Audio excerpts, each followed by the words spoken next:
Good afternoon, and welcome to Straight Talking with Kelly, where real conversations happen. This is where you will meet some of the most exciting, intelligent, incredible people that are willing to share their knowledge and information.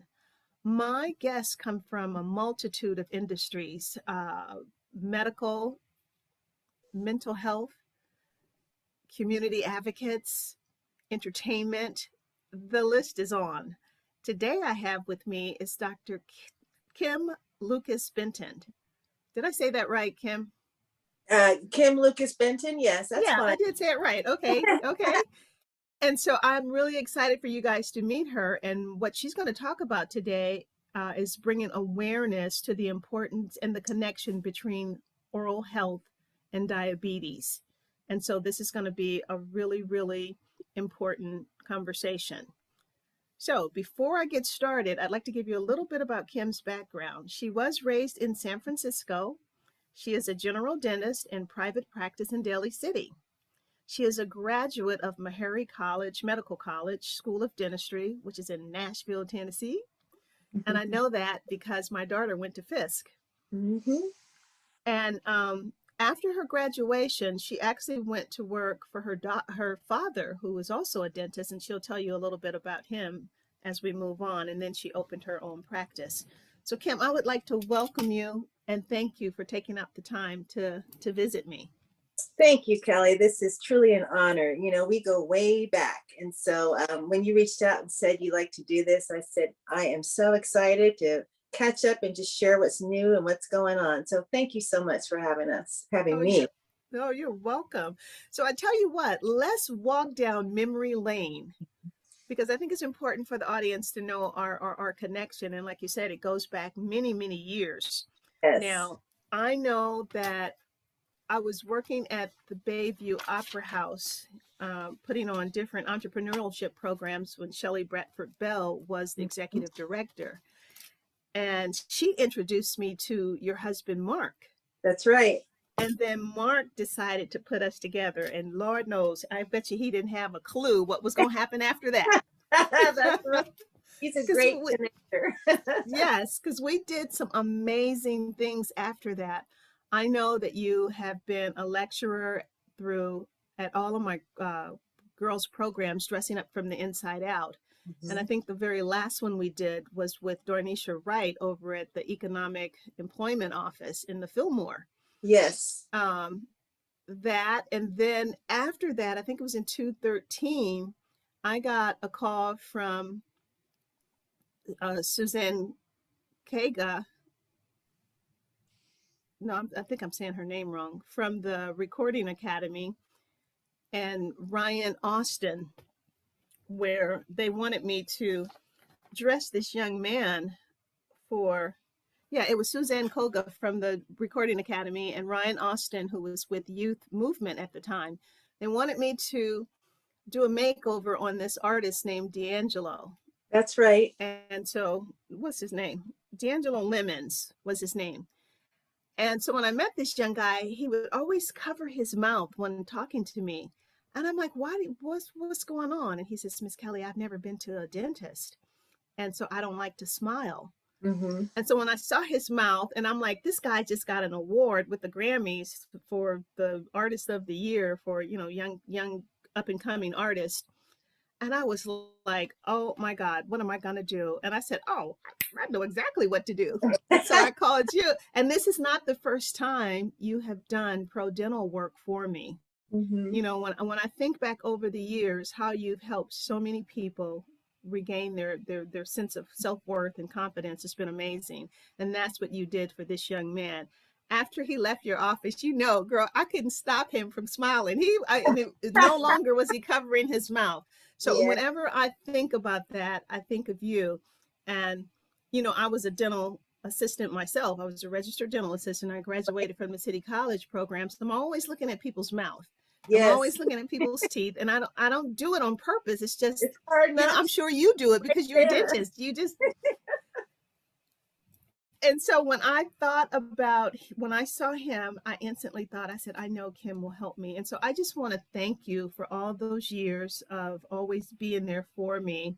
And so when I started this podcast, I'm always thinking, who are some of the people I would really like to highlight? And you happen to be one of them. So again, thank you. It's my pleasure, Kelly. I mean, I truly believe we are blessed to be a blessing, and God gives us all unique talents and gifts, and it's not for us just to hoard. And of course, we need to make a living, but we're blessed to be a blessing. We're supposed to help people. That's just, I think, what we're supposed to do. I agree. I totally agree. And that's why you and I have always been on the same page. That's right.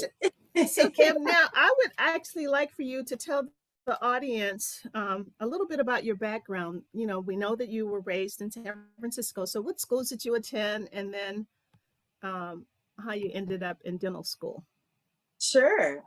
So I guess I'll just go back to high school. You probably don't want me to go all the way back to grammar school. But so I grew Some up in people want to know, you know what? A lot of Kim, All but right, wait a minute. A lot of San Francisco people always want to know where you go to elementary where school. you go to school. So I grew up in Diamond Heights, and we went to the local elementary school up until fourth grade when they started that whole busing thing. And my parents weren't too crazy about that. So what do parents do? You start talking to your friends and say, where do your kids to go to school? So they talked to some friends of ours in the neighborhood, and they went to Catholic school, NDV, Notre Dame de Victoire. Down in near Chinatown. So I went there from fifth grade to eighth grade. My cousin, who is really like my sister, went to Mercy High School. So when you're trying to think about what high schools, you start looking at family, and she was at Mercy. So that's where I ended up. Mercy, San Francisco. Loved it. Really molded me into the person I am, because I truly believe being in that environment where it's just us girls, we got to just be ourselves. We got to learn more about ourselves and just become more confident in who we were, right? So for Mercy, Dad thought it would be best to go to UC Davis, which is funny because my dad's a Howard grad and my mom's a Fisk grad, right? Okay. But he said, I think Davis would be good for you, blah, blah, blah. And you listen to your parents. So I started at UC Davis, but Davis was way too big for me. And he finally realized I needed to change. And he's like, in middle of my junior year in college. So this is interesting. I always wanted to be, so mom's a pediatrician, dad's a dentist. And I really wanted to follow in mom's footsteps, but I really struggled at Davis. I mean, really, really struggled. And so my dad saw that, and he finally said, maybe you should go to Howard. And I transferred to Howard middle of my junior year in college. Now here I am, 2.5 years in college, transfer all the way to the East Coast. And because I transferred from a quarter to semester, I ended up freshman status. I lost a lot of credits.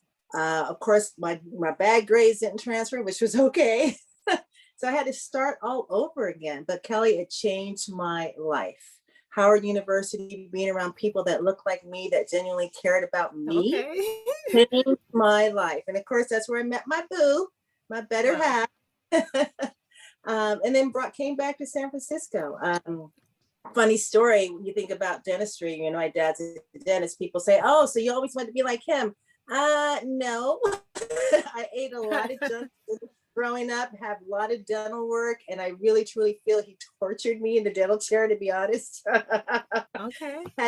This side, the whole thing. So I get it when people say they're scared. I get it because I've been there. But you know what? God always has a plan. And when I got to Howard and trying to figure out what I was going to do, and my dad said, what about dentistry? I laughed. I said, you've got to be kidding me. Why would I ever want to do that? And I thought about it, and I said, you know what? Maybe let me do this thing. So here we are, 30 plus years later, and I can truly say God had his hand on it, because that was not my plan, but it was his plan. And I feel that I'm able to help alleviate those fears. Because like I said, sitting in that dental chair, death grip, nitrous oxide, I know what it's like. I get it when people say they don't like going and they're afraid. So that's here we are. Okay. So you mentioned your dad. So I know that he was a prominent dentist here in San Francisco, and I had the pleasure of meeting him. Loved his sense of humor. Did he inspire you to become a dentist? And then tell us a little bit about, how respected he was, especially in the Black community, because I think he was probably one of the first Black dentists here. Yeah, he was. So dad came here. So dad went to Meharry as well. We have a big family legacy in healthcare in Meharry. And we had family members that were out here. My aunt and uncle were out here. So he and my mom came to visit one summer. And when they came to visit, they met a wonderful man, Dr. Dan Collins, who's actually was one of the very first Black dentists in San Francisco. And Dan told my dad, hey, when you finish, come on out. Okay. So that's how he got out here. He came out here, he met Dan. Dr. Collins took him under his wing. He was very appreciative of that. And then dad realized that, you know what, there's not a lot of Black dentists here. What can we do to help get more people involved? And he had a lot of great ideas about getting involved in the community. He formed an organization called PACT, Plan of Action for Challenging Times, with Everett Brandon. That was his partner. And the goal of that was to inspire young people that were going to be first generation going to college and hopefully think about healthcare, but also to help impact Black businesses in San Francisco, because he saw that was lacking. So he was a mover and shaker because he came from meager background. He was the first in his family to go to college and also to go on to professional school. So he wanted to make sure he left that legacy, that he could continue to bring people along and inspire people, because that's what people did for him when he was growing up. And that was just who he was. So he was always in the community, moving and shaking, making noise. Indeed. Sometimes you have to do that though, right? To get attention and get people to listen. Wow, that is beautiful. So PACT that's the one that was on Divisadero Street, right? Correct, yes. Man, that place offered so many opportunities for young people, scholarships, all kinds of things. And that was your dad. Your dad did that. My dad and Everett Brandon, they partnered to do that, because there were so many kids that had never even heard of college, never thought of college. And again, that was my dad's story. So they wanted to make sure, especially in the Black community, that there's a place where they could come and get tutoring while they were in high school and help them literally plan to go to college, walk them through step by step. Wow, that is amazing. So Kim, your background, the bio that I read was just a tiny bit about who you are. So there are so many layers to the work that you do as a dentist. And so we will peel them back layer by layer. So if you could just kind of tell the people other things that you've done within the dentistry industry, that would be great, because I know that you have been teaching. Mm-hmm. You tell the story. Okay.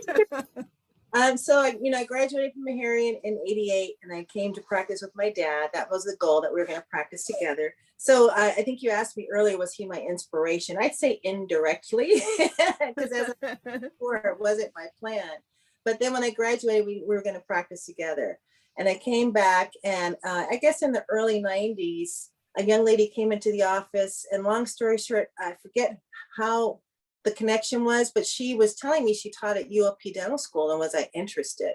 And I thought, I figured I've only been out of school a few years. What do I know? She said, no, you would be great in this one area. And long story short, in 1994, I started teaching at University Pacific School of Dentistry. At that time, was located in Pacific Heights.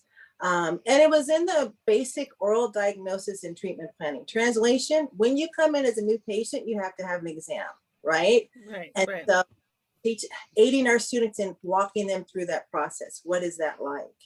I was there for 7 years. And then in the early 2000s, my practice, I started my own practice in 1998. I worked with Dad for almost 10 years. And decided I wanted something a little different. So I started my own practice where I am now in Daly City in 1998.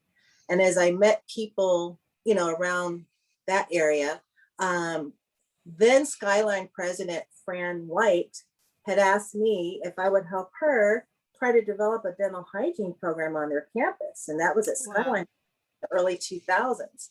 So I shifted from private practice to trying to help write curriculum to get this going, et cetera, et cetera. And then we had the shutdown in California, so that all changed. But just that experience was great. And Skyline College is part of it's part of 3 schools, which is also Cañada and CSM. And so Community College of San Mateo had a dental assisting program, so they decided to move it there. But just being part of that was great. Okay. Part of practice the whole time. And then I would always go to the meetings, you know, California Dental Association meetings, etc. And I like hosting. I like, like we're talking right now. If you were speaking, I would be the one to introduce you. So I like doing that all the time. I ran back into a colleague of mine, Dr. Alan Bedens, and after I hosted him, he said, "When are you coming back?" So I came back. I went back in 2011. Been there ever since. And in 2014, I decided I wanted to pursue a different part of education. And I pursued my master's in public health. And my focus was oral health and diabetes. How that came to be is you start to talk to more people in our communities, it's rampant, especially in the Black community and communities of color. So that totally was, I had no idea what I was going to do with that. You know, here I am a dentist, and how I'm going to talk about oral health and diabetes. It just goes hand in hand. You know, your oral health completely impacts your total health and well-being. So the last few years, my teaching, that's what we've been focusing on, is doing screenings with our students. How, for instance, if Miss Kelly came in today for her examination, we're going to ask, when's the last time you were screened for diabetes? We will actually do a finger stick to check your blood glucose, because guess what? You may not have gone seeing your primary care, but most people at least go to the dentist once or twice a year. So we're trying to figure out ways where we can bring total health into dentistry and oral health. And that's one of the key things. And I just love it. It's a part of our total health and educating people and getting the word out little by little that we can attack this horrible, horrible disease that's completely preventable. So I really like that connection, because we know that diabetes, along with heart disease, is one of our #1 killers, especially in the African American community. So you said that you do the testing when they come in. So think about the people that have not gone to the dentist because they don't have dental insurance and or even medical insurance. And so, like you said, you're trying to get the message out. What are you doing? How are you going about that? Sure. So in the dental office, in my practice, I'm doing what's called a diabetes risk assessment. It's a quick quiz you can take online. You can find it 2 different places, either diabetes.org or the CDC. And it's a series of questions. It's 7 quick questions to ask you things about, you know, your weight, if your diabetes runs in your family, things like that. And based on that, it gives us information about your risk. Okay. So you may come back low risk, but that's only one way to screen. And then I'll ask the patient, when's the last time you went to, you know, the doctor? So like you asked me, Kelly, well, what if they haven't? So the great news is this: what a lot of people don't realize, and especially right here in the Bay Area, we have wonderful programs that people can qualify for.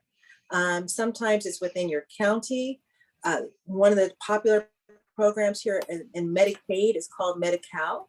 So a lot of people can qualify for that and then seek primary care from there. There's other programs, Healthy Families. And then within each community, there's community clinics that will treat you based on sometimes either sliding scale. They don't turn people away. People think I have to have money, right, to go to the dentist or the doctor, but you don't. Find out what's in your local community. And if you need help with that, reach out to somebody. That's why I want to share this word with you and our audience, because that way they know that they can reach out to somebody. You might know of someone that's in need. So you don't always have to have, you know, the money to go. I get it. At the dental school, for instance, we accept Medi-Cal. So we accept that at the dental school. So that's another avenue. And a lot of the community clinics within San Francisco and the other counties will help people, assist them in achieving and getting the care that they want and desire. Okay, that's awesome. Now, so is the School of Dentistry still on in Pacific Heights? Oh, good question. No, we moved down to 5th and Mina 2014. So we're on 5th Street, a block and a half from BART, literally right next to the Intercontinental Hotel, easier access. Needless to say, since we moved, our census has just gone through the roof because we are a block and a half from Powell Street BART. Oh, that's awesome. Now, you know, I used to work at the School of Dentistry. in Oh, the did fact, you? I worked with the faculty doctors. Oh my goodness. In the faculty Yes. practice? Yep. I was a Oh my registered dental assistant there, but goodness. then I was in a car accident. And then I couldn't come back, but I really had a wonderful time working there. Yes. So Great. that's interesting that they moved downtown because now people can get to them because it was not an easy place to get to. It wasn't. And to be honest, we outgrew the space, to be totally honest with you. Okay.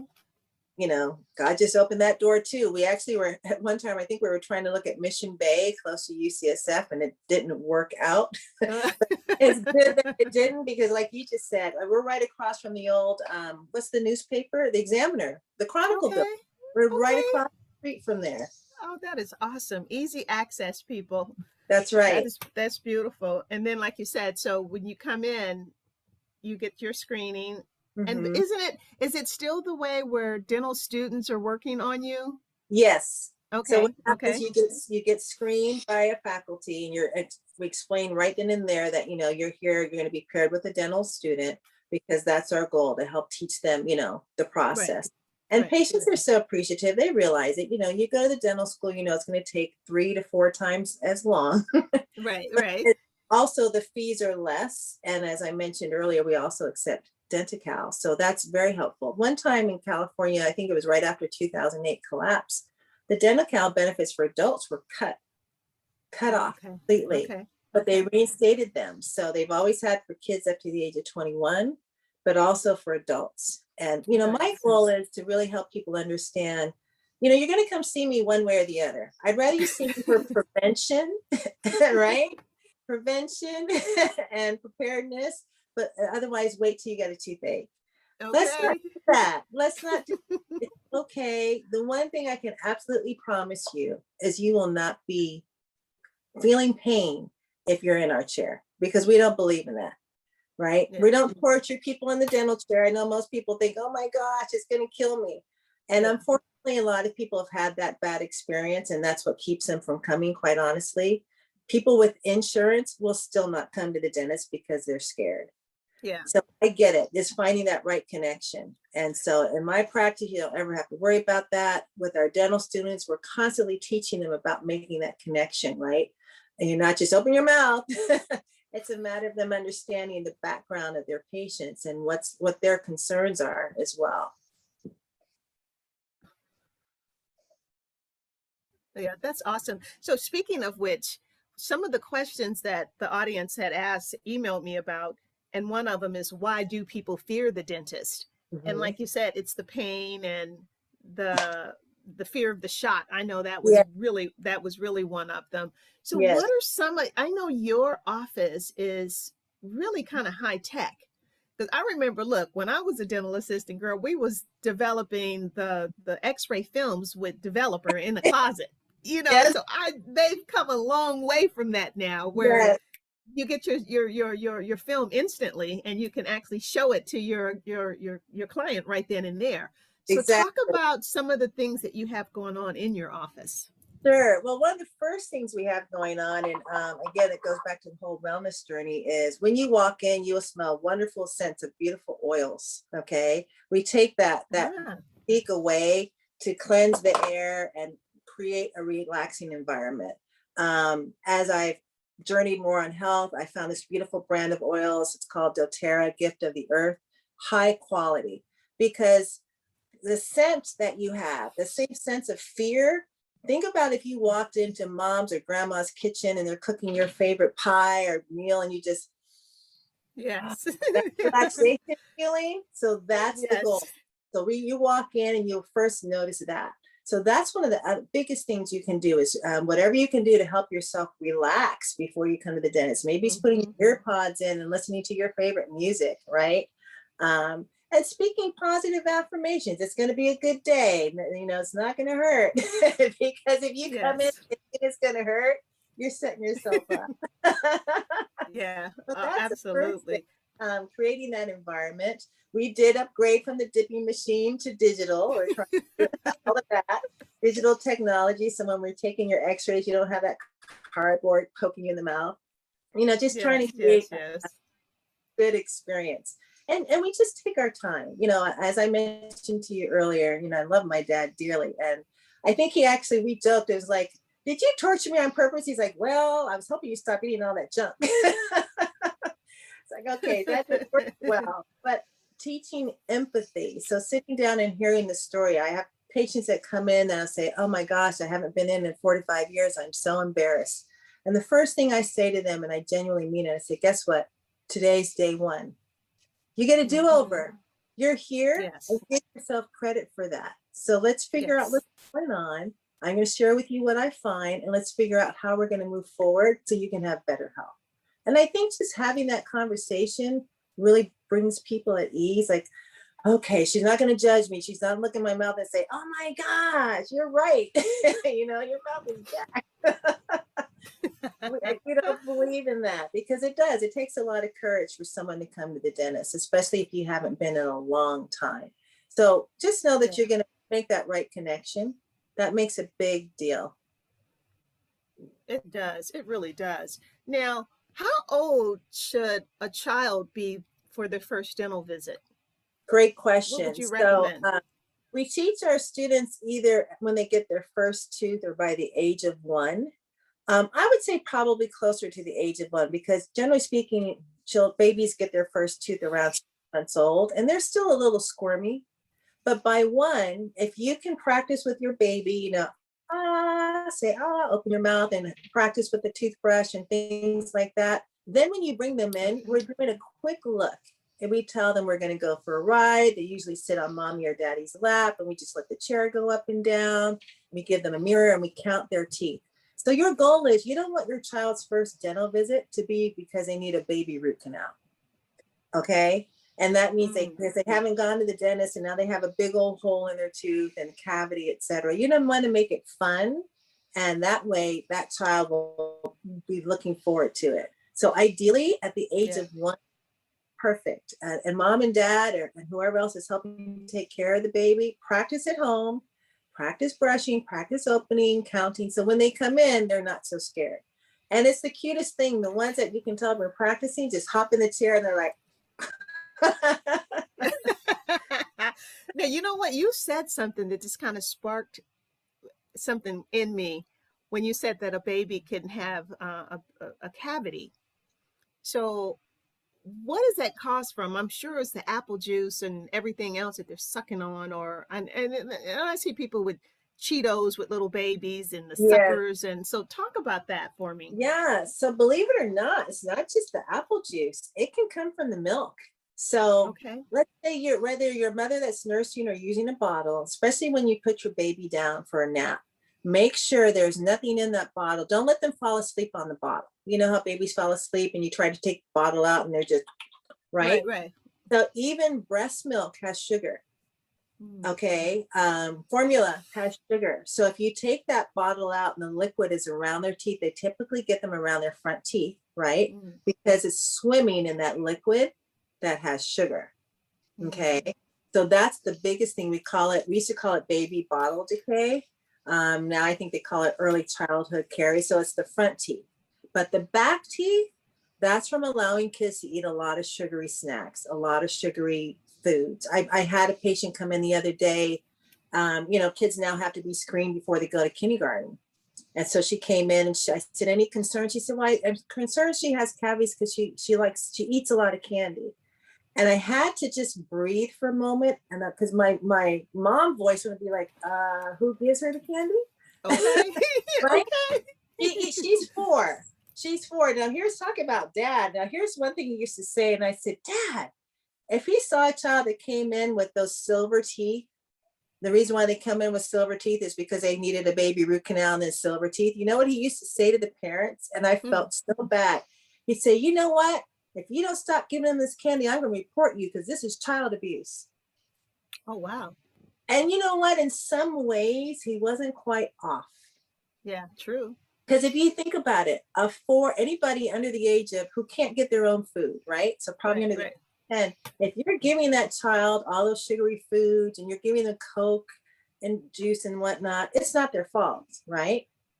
But here's the thing that I think he missed, and I understand where his heart was coming from. Let's have a conversation why you're choosing to give him that. As you know, Kelly, in every different culture, our tradition is unique, right? Yes. So maybe the Coca-Cola is popular in your culture. Maybe the apple juice is popular in your culture. In other words, you don't know that there's an option. Yeah. So instead of having that, you need to stop, let's have a conversation about the why behind the what. Mm-hmm. Mm-hmm. That's awesome. So that dental education is really, really important. Now, what about the people that don't have dental insurance and they don't want to go to the dental school because it does take so long? Mm-hmm. What kind do you have, like a plan where people could come see you? How does So that work? we do have a plan that we're signed up with. I can't think of the name off the top of my head, where it is a discounted plan and you pay so much for that procedure. But we also have options where patients, they know that they want to have certain things done. And we say, okay, well, let's put some money aside, sort of like build a credit till we Okay. get to that point where we can do that procedure. Oh, And that's awesome. worked out really well. People appreciate it because, as we all know, just like we should be saving, if you don't literally do it, it's not going to happen. So they'll sometimes set up like an ACH or say, hey, can you do this on the 5th of the month? And then you put aside X amount of dollars every month. We help them keep track of it. And then when they get to a certain level where they meet whatever they need to get the work done, then we can move forward. So that's definitely a really viable way to do it. And if you think about it, most of us have that extra money. It's just shifting how we're spending it, right? Yes. How much are we going out to lunch? Are we getting Starbucks every day? Are we getting the Cheetos every day? All those kinds of things. So really it's just a matter of helping people usually find what money are you spending currently and how can we just shift those dollars for the next few months so we can focus on your oral health. Yeah, absolutely. Wow, that is so awesome. Now tell me this. Why don't teeth heal themselves? So here's the interesting fact. To some point, they can. Okay, so the tooth is the hardest structure in the body. The hard part is called enamel. Okay, if you get a cavity in the enamel, but then we see you early enough, right? And we can see that it's starting. There's ways where the tooth can heal itself if it's still in that phase. You can do things like using baking soda to brush with to reduce the acidity in your mouth, or fluoride. I definitely am a proponent of fluoride. I know some people aren't, but what that does between the baking soda and or the fluoride, it reduces the acidity in your mouth. So now you decrease your chance of that cavity growing. But if it goes past that and gets into the softer part, it cannot. It just cannot. I can't answer that. That's the way God designed it, but we're here to help. That's why we have dentists. And I love baking soda, using baking soda. Now, I'm gonna tell you something. There was a time when there was like 3 toothpastes, Colgate, Pepsodent, and I can't think of the other one. Now you walk probably. into yes, and they're like thousands of them. So, what do you recommend? What do you tell people? I tell people whichever one they like that tastes good so that they're going to brush well. Seriously. Because at the end of the day, that's what it's about, right? I mean, you might like Crest, I might like Colgate, someone else like Arm & Hammer. You're right, there's a gazillion. Yes. So whichever one that you like, because all the toothpaste on the shelf have wonderful properties in them. They have some that are fluoride free for those that don't want fluoride, which is fine. But when you look at the ingredients of every single one of those toothpaste, they're pretty much the same. So it just depends which flavor you like that tastes the best, that you're going to use every single day, twice a day. Okay. Yes. Now, let's talk about flossing, because I know a lot of people don't know how to do it. And, tell them the importance of flossing. Absolutely. So a lot of people think flossing is just to get the food out between your teeth. So flossing does 2 things. So I like to share with people, think of flossing as brushing between your teeth. Okay. Your teeth touch front and back, and the toothbrush can't reach from the top of that area to the bottom. So when you floss, it does 2 things. Where the teeth touch, it removes the plaque. Plaque is that sticky stuff that we can literally take our fingernail and scrape off our teeth. It kind of looks like cottage cheese. And for those of you that are parents and have young children, you want to check after they brush if you see that sticky stuff, okay? That sticky material has bacteria that can cause 2 things: cavities where your teeth touch, but more importantly, gum disease under the gum. Yes. Okay. So when you floss, you're moving that floss between where the teeth touch, but then you also have to go underneath the gum. And if you don't do that, let's say you have perfect teeth in terms of no cavities, but if you're not getting the floss under the gums, you can develop gum disease. And what that does is that bacteria attacks your bone like a little Pac-Man. The next thing you know, that tooth starts moving and then you lose that tooth. If you don't have that tooth in your mouth, do you care if it has filling in it or not? Doesn't matter, right? So it really needs to be a part of our everyday hygiene. Minimally once a day. I know, Kelly, you probably remember we're always told after every meal, right? Yes. And we know that people are busy. So ideally, yes, I still would love to say that because plaque does form every 8 to 12 hours, but let's start it just once. And if you can get up to twice, you're doing great. Yeah. The other thing people need to realize, Kelly, is that same plaque gets into our mouth, into our gums, into our bloodstream. And guess what? Travels through our body and goes out to those organs that increases our risk of the things we just talked about. Diabetes, heart disease, stroke, high blood pressure. And you know what the newest one is in the last year? Alzheimer's. Yeah. There's a direct connection with the bacteria in our mouth and all those things. So that's why it's brushing between your teeth. The toothbrush by itself can't do it. And so talk about toothbrushing, because I think it's more important to have an electrical toothbrush than it is a manual. Is that correct? I think so, as long as people take their time with it. So some people get the electric toothbrush and go, okay, I'm good. Yeah, because it's like a 2-minute brush. 2 minutes. So speak of the mouth, you have the top jaw and the bottom jaw. If you broke that into quarters, it's 30 seconds per quadrant. But to be honest with you, when you're taking your time, it's probably going to take a little longer, and that's okay. Yeah. Electric brushes can be better. It depends on how you use it. Manual brushes, it just depends on how you use it. But you have to take your time. Look in the mirror, do all of that and look in the mirror and make sure you haven't missed anything. Yeah. Yeah. And it really is, for me, taking care of my teeth is like a ritual, and I just can't imagine not doing it, because I remember when I was in my dental assistant training, Ann Nealon, who was the instructor, she would say to us, she says, your mouth is like a garbage can. Mm-hmm. And that stuck with me. So it's like, you know what? And then as you are flossing and you see that stuff coming out, it's like, so just think about the food that you eat. It gets stuck in there. And if you're not bringing it out, it is like a garbage can. It really is. Absolutely. Oh, so, yeah. I really think this conversation is so important, and I'm loving it, Kim, because it's like, you know what? Teeth are important, and the simple fact that they do connect with your health. Now, I had friends that have died because they had abscesses in their mouths. Yes. And they ended up dying from that. There's a really sad story. There was a young boy by the name of Diamante Driver in Maryland, probably about 5-6 years ago. You can look him up. Really sad story. 11-year-old kid that died from a tooth infection. Wow. And the challenge was the mom tried to get him in to see the dentist, didn't have insurance, didn't know where to go, ended up in the emergency room. It was the canine, the fang tooth, and that infection spread to the sinus and spread to his brain. What came out of that was now in the state of Maryland and probably a lot of other states are mandating these kids get screened before they start kindergarten. And so you have to have this form, right, to get screened before you start kindergarten. And you're absolutely right. That can happen. And that was so sad because he was only 11 years old.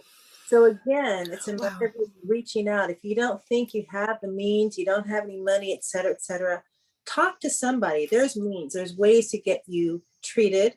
But the goal again is prevention, right? If we can do prevention, see, by the time you feel a pain in your tooth, it's already advanced. It's already advanced because you can't feel that small cavity we talked about earlier that can heal itself. If you come to me and say, yeah, this tooth has been hurting me for the last 3 weeks, I can guarantee you one of two things. You're either going to need a root canal or an extraction because that means the decay is that far gone. So our goal is let's not wait to that time. Let's get in twice a year, and just have your teeth and gums checked. You know, we take x-rays once a year to make sure you don't have any cavities going on between your teeth. And for those of you who said, oh, I'm not going, you know, because the last time I went was horrendous experience, try it again. Try to find someone, talk to your friends and say, who do you go to? Because your friends will let you know. Okay, I go here because this person, they don't hurt, they take good care of us, blah, blah, blah. So anyone that's hearing this, please share that message. If it's you, great. If it's not you and you can think of a friend or family member, just share this message. There's help there available. And if we do more prevention, then we're not going to worry till we get to that part, like you said, Kelly, where someone has an abscess and they really can die from it. Yeah, that really was something to me. Now, I remember there was a time back in my day, I love it when I can actually say back in my day, when they would do dental screenings at the schools.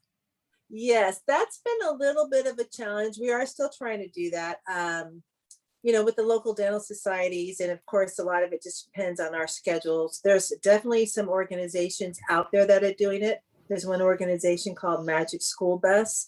And it's a hygienist, it's a family, and it's a hygienist, dental assistant, and they are trying to get back into the schools. So we're working on that with the dental societies. Dental societies usually reach out to us, general practitioners. We're also working on that with our dental students. That's some of the things we want to do. We call them extramural rotations, or just going out in the community when you have a community fair to be a part and do a screening. So the more connect with the community in terms of that, you know, in San Francisco, since UOP is in San Francisco, the three main districts we're focused on, especially with childhood prevention, is Chinatown, Mission, and Bayview. Those are the highest incidences of cavities because those are underserved communities. And that goes back to what we spoke about earlier, education. How do we swap out the, you know, the now or later for the apple? You know, how do we do those kinds of things? Especially when in our neighborhoods, we don't always have a lot of options for better food sources. So talking about that, going in and let's figure out how we can make those changes. Yeah, that is awesome. So the simple fact that it's in the radar makes me feel good because I just know how important it was for me growing up as a kid, always having access to that. You know, and so, and that takes away the fear too from the dentist. Right, because the kids are, when you get to see them at a young age. Yes, exactly. Yeah. So now you talked about the disparities of the different communities and the food deserts that are there. So just for the listening audience, and we talked about the apple, we know how wonderful an apple is. What are some of the other things, fruits and vegetables that people can get their hands on that will actually be a benefit to their bodies? Yes. So one thing about the apple is because it's crunchy, so that kind of is a natural cleanser as well. Anything in that family, apples, pears, anything along those ways. Melons are great. Bananas, of course, are great sources of potassium and kids and bananas. When you talk about milk in terms of fruit and milk, believe it or not, so if your child doesn't like milk, yogurt is another great source. Whether it's Greek or traditional yogurt, it's a great source of calcium. So we're thinking about those things that can really help. Celery is great. Celery with some peanut butter on it. Apples with peanut butter on it is wonderful. Any of the fruits, melons, etc. You do have to be careful with citrus in abundance. So definitely, you don't want your child, you know, sucking on lemons and things like that. I don't think too many kids like that. Some of us adults, but you do have to be a little careful over too much citrus. But generally speaking, all fruits are great. My one concern, and especially with small children, is raisins. Because they're sticky. So sticky, yeah. Right? Raisins is a dried up grape. Even as adults have a challenge with that. So I don't recommend that in young children at all. But all other fruits are great. If your children like nuts, which is awesome, all of those things are great. So things that are crunchy kind of are naturally cleansing. When it comes to juices, so believe it or not, if you were to take 8 ounces of apple juice and 8 ounces of Coca-Cola, the sugar content is the same. The difference is the acid in the soda, okay? So I remember from my second child, my daughter's pediatrician, she even told us then to dilute the juice. because of the sugar. So if you have, a lot of times schools, you have free lunches or breakfast or whatever, and they'll give them juice. So be aware of what your child is eating and drinking throughout the day. If they already had juice at school, let's give them water or milk at home. So think about those swaps, right? And here's the other good news. One thing that's happened during this pandemic is food pantries are brimming. So if nothing else, check out in your neighborhood. I mean, in those 3 neighborhoods we just spoke about, food pantries are brimming, okay? And let's not be too proud about that. Wherever we need the help, we get it. And those of us that can help and assist, we help. So you'll find healthier options in the food pantries. When they have the boxes of food, there's fruit, there's all kinds of really great things there. But really consider starting with those sugary drinks. It's so easy, just use water. Drink water, start there. Get rid of the sugar drinks. Yeah. On occasion, I see little kids walking around with Cokes, and it just does something to me, girl, that I can't tell you. Sometimes I just want to snatch the mom and say, "Are you serious?" Yes, I know.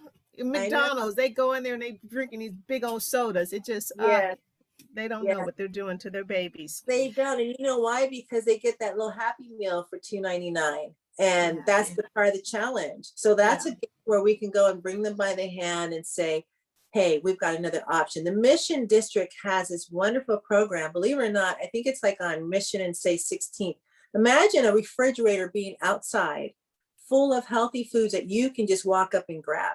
Oh, wow. They started that during COVID. Oh, wow. So that's what I mean. This whole pandemic, as devastating as it's been, wonderful things have come out of it. Neighbors are ready to see one another and trying to figure out how can we help each other. Yes. Look at what's in your neighborhood. I found out our dental students are doing community health field projects right now where they virtually are going to the health site that they would have gone to. I found out in Chinatown, one reason why a lot of people in Chinatown are not necessarily crazy about finding things on the internet. Do you know a lot of people in Chinatown don't have the internet? Do you know why? No, I didn't know that. No. It's expensive. Huh. So they go to the library. And the libraries have been shut down. Okay. So this is something that our students found out as a matter of what's going on in the neighborhoods where we live, or in the neighborhoods where people we know where we live. How can we help with that? Right? So that's an encouragement. It was encouragement to me and a reminder for us, again, to share that information, talk to one another, see what's going on. I have plenty of patients and friends that are teachers, and they've been sharing with me a lot of the not so great things that have been going on with distance learning because the kids don't have access to Wi-Fi. And of course, some of that's in Bayview, some of that's in Chinatown, some of that's in Mission. Even though they give them a hotspot and they give them a Chrome computer, if their neighborhood is not wired well, they can't get on. Wow. So it's always the catch-22, isn't it? It is. It's a catch-22. And that's why, again, we need to just have conversations to see what can we do? What can we do within our community? How do we have our voices heard so that they can start making those changes in our neighborhoods? Wow. That is amazing. Now, one of the other things that the pandemic has done is that because people are at home, families are cooking.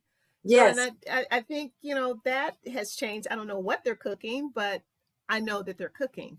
Yes. And I know, sometimes I wish that we could somehow regulate the foods that are on the shelves, because when you think about all of the stuff that's processed, yes, because it's cheap and it's easy, but that's what's causing so much disease in our bodies. You're right.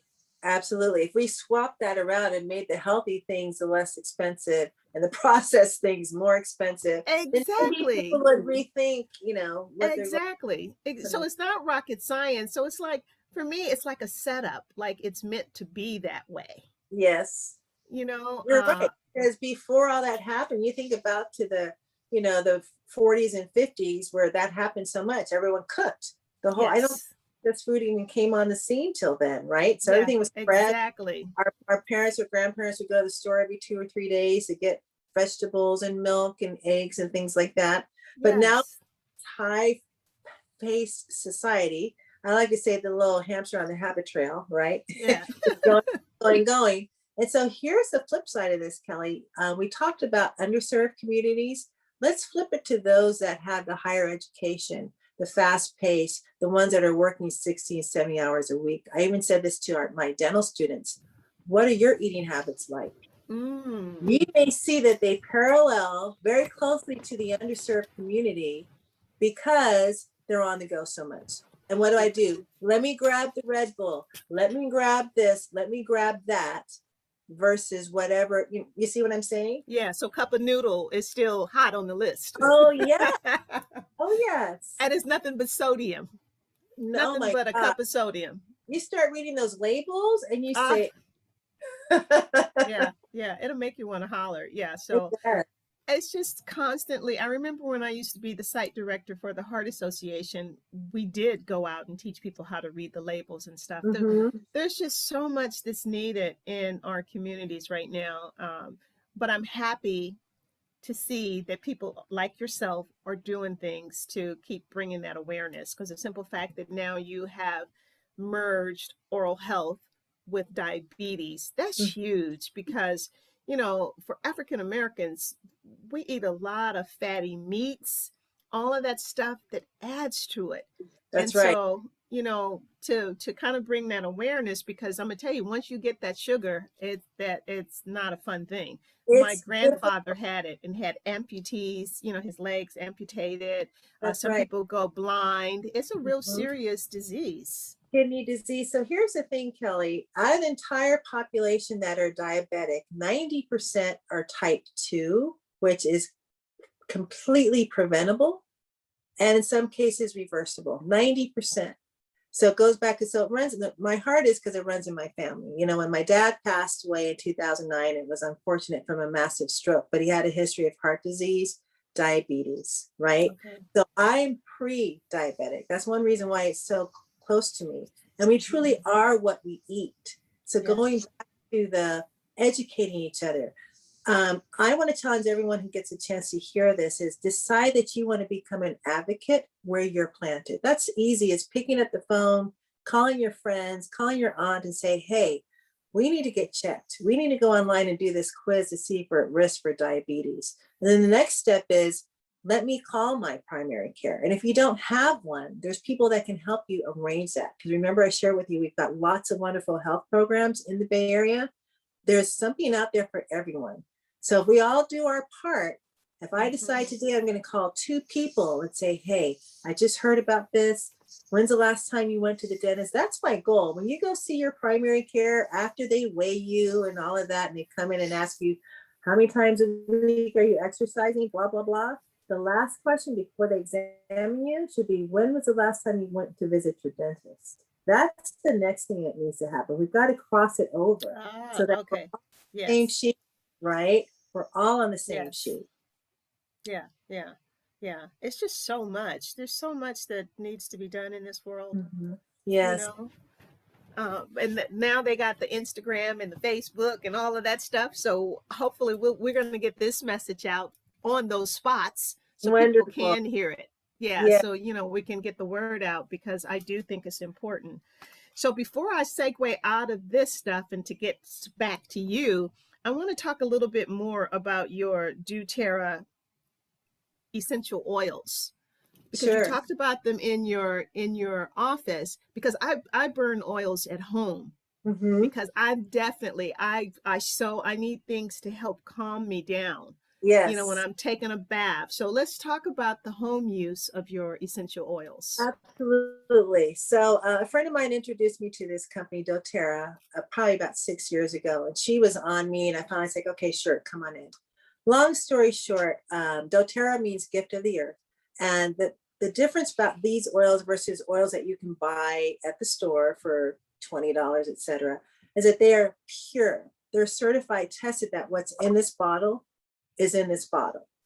So for instance, if it's peppermint, right, you want to make sure it's 100% peppermint. Here's the thing about the vitamin and mineral industry, it's not regulated. Right. So when you go to the store and it says pure, therapeutic, whatever, essential oil, it could have maybe 10 drops in, say, a 15 ml bottle and be called pure. Okay. How do I know that? I finally went to an annual meeting in 2019 and heard they've hired scientists to make sure that what's in here. And the way they do the science, Kelly, is the same way I was taught to do research. I said, okay, these guys are legit. Okay. The other thing I love about them is they source their oils from all over the world. They've partnered with at least 45 different countries. Things like pink pepper comes from Kenya.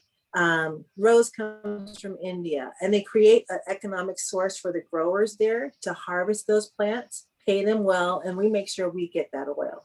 So how do I bring that into my house? There's 3 ways that you can use our oils. Now, not all are like this. You can use them topically, which means I can put them directly on my skin, aromatically, which is diffusing them, or literally just putting in my hands, and internally. So right now, this is a glass of water with a couple drops of wild orange.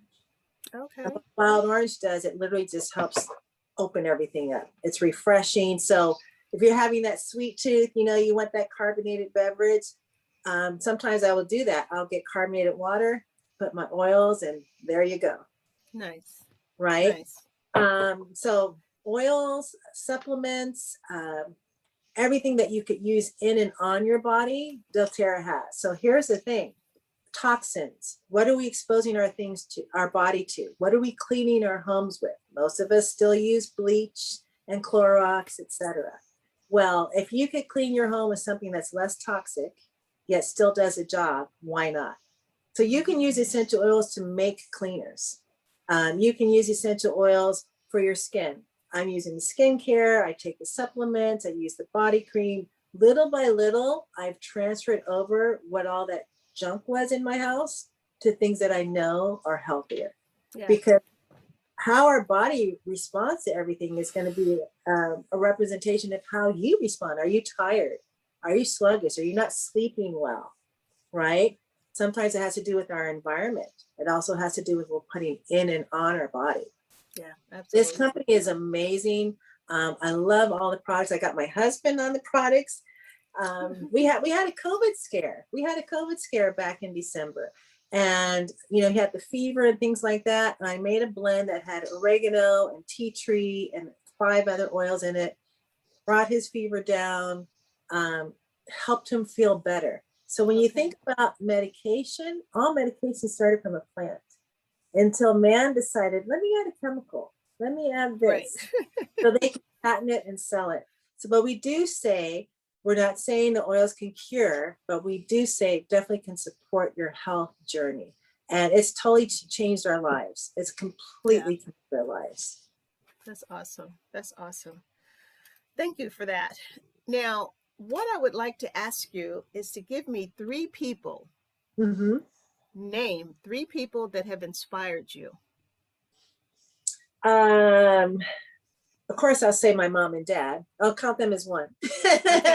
Okay. The reason I say that, I hear people, I was blessed, Kelly, I still am. My dad passed in 2009. My mom's still living, unfortunately, she has Alzheimer's.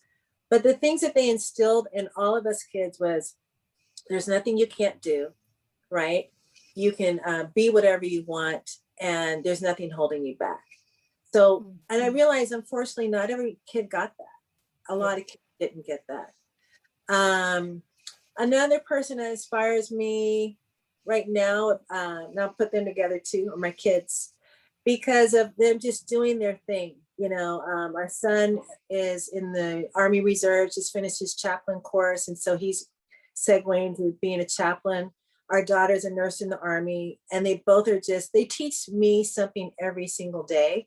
Because when I talk to them, I'm at that stage where I want to hear what's going on in their life, hear how they're doing, this, that, and the other. And they just teach me something. I think we get to a stage in life where we're more seasoned. We realize we don't know it all. We don't have to know it all. And having around people like them that can just be honest and share with what's going on and little tidbits, it really just makes a difference. Third person, who would that be? Let me think. Probably my grandfather, my mom's dad. And I Okay. guess it was another one of those things about this, as he called it, stick-to-itiveness. Okay. Okay. I know that one. Stick-to-itiveness, don't quit, just keep going, and don't let things get in your way, that there's always a path. And I know that all of them have inspired me. God's wired me as a glasses half full kind of person. Even in the midst of tragedy, there's always something that we can do to pivot, to be an impact, to make it better. So they've helped mold me in those ways. That is beautiful. So your mom and dad, your daughter and son, and your Mhm. granddad. Yeah. Great inspiration. Now, Kim, looking back at your life, what would your 9-year-old Kim say to the adult Kim now? She'd probably tell her to start to relax a little bit more. Which I'm trying to go back to. Sometimes you just let the weight of the world get to you. And what about this? And what about that? And what about the other? Have more fun. Have more fun Okay. is what she would say. Enjoy things. Figure out ways to just have more fun. Okay. Now, remember you said this, okay? Yeah. I'm glad you got it on tape so you can play it back. So when you're not doing that, That's right. Yes, remember, have fun. Have fun. So Kim, for our audience members, as we close out, that are interested in a dental consultation or want more information about the essential oils, how can they reach you? Sure, absolutely. So you can reach me by email, and the email address would be Daly City Dentist, DALY City, CITY Dentist @gmail.com. Of course, you can always reach me through our website at the office, and the website is my name, drkimbenton.com. You'll see me on social media. I'm on Instagram and Facebook, so you can reach me that way as well. You'll see my smiling face.